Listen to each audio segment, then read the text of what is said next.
Hey, Valerie, thank you for breaking down the importance of knowing Black history. So let me preface by saying Black history is American history. Black history is important for everyone to know, not just Black Americans.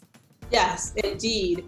Black history is really a part of American history, but what we find often in K through 12, even K through 16 classrooms, Black history is treated as a separate type of knowledge, if you will, or a separate area of knowledge versus really integrated into our curriculum from kindergarten on up through college. And so it's often that people have no idea about the contributions of Black history to the making of America. And so related to that, it should not just be relegated to February.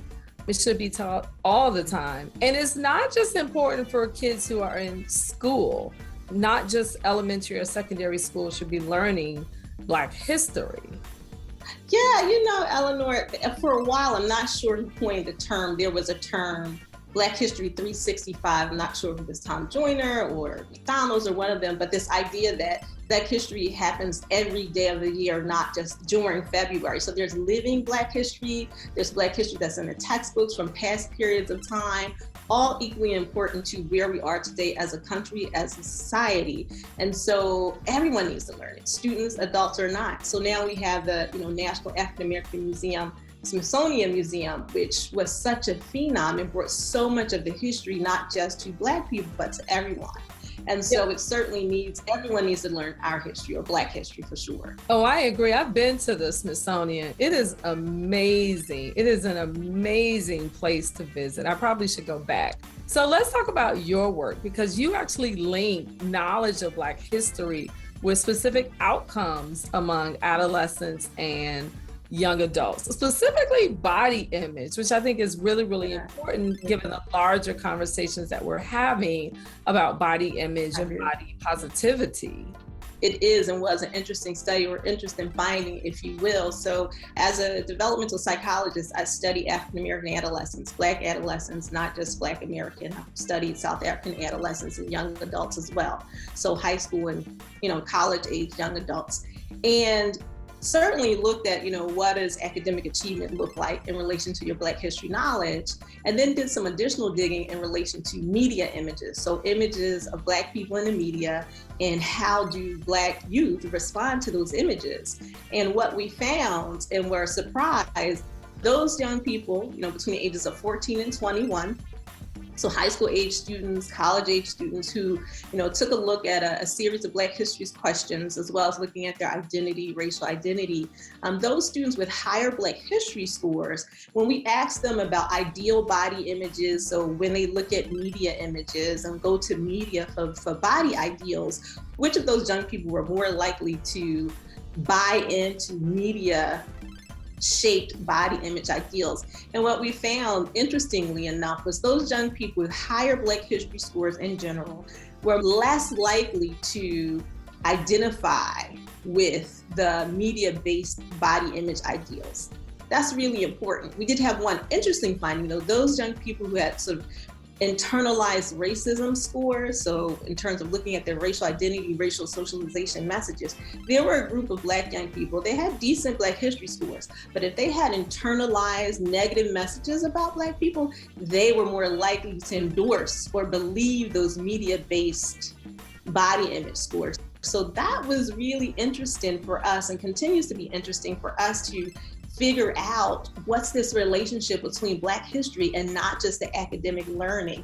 And body image is the place we need to pay attention to, especially with the dysmorphication and also the obesity rates of Black youth today. I find it fascinating, and I'm not surprised that Black youth who have high levels of internalized racism are more likely to believe, right, the thin ideal.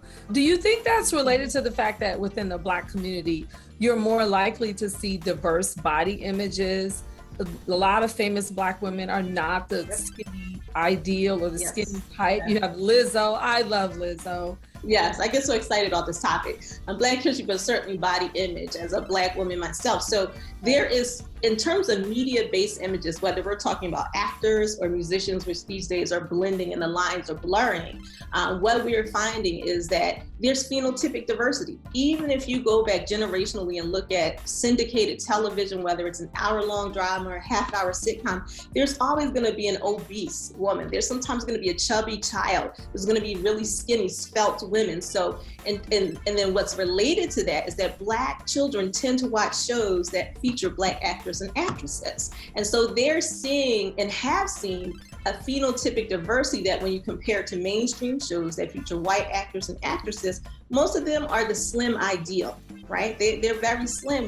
So if you compare a sitcom that's similar, let's say, to a majority white cast to a sitcom of majority Black cast, there's going to be more skin diversity, as you said, hair texture diversity, and particularly for the women, more physical diversity, but also for the men. And right. So I do believe that, that internalized racism, and what we mean by that is those young people who believe negative messages about Black people apply to them, they are going to aspire to that ideal because they're not going to be associated with something Black. So then they are going to say, I need to be thin, I need to be svelte, I need to have a particular hair texture, compared to those who see all types of Black women in televised or media-based spaces. Exactly. And I mean, we don't have time to unpack this, but I would imagine that adoption of a white sort of body image standard is probably related to eating disorders, which unfortunately are increasing among adolescent populations, even Black adolescent populations, though really, really small. So. It's small, but also among young adult women, Black women who are in corporate environments where they're minoritized, if you will. So that's a sad reality. Right. I mean, our study is early, it's exploratory. We like to do more and hopefully be able to have a larger statement. But certainly, I do believe is associated with that preference and what you're exposed to, the messages you receive, the knowledge you have about Black people and yourself. And then we also have to think right now in the media, in terms of those artists who are performance artists. Certainly we want to shout out Lizzo. I love Missy Elliott. She even, paid tribute to Missy Elliott. But for the most part, in terms of the hip hop genre, which is really the genre everyone's buying into right now, there's a particular body type, right? It's more that Coke bottle body type. So there's not as much diversity there. So I do think that there is also some of that influence that's creeping in, whereas in an earlier genre of music, across hip hop, across R&B, across nouveau music, you would see different body types of those artists who were elevated. Well, thank you, Valerie. Thank you for breaking down the importance of Black history. Yeah. Black history, all for all areas and intents and purposes. So let's not just stop at the textbooks. Let's think about it in every area of a young person's life. Thanks so much.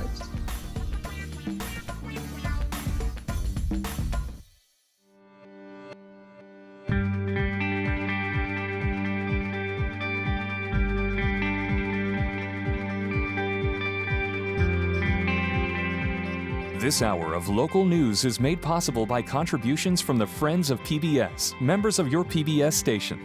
Thank you.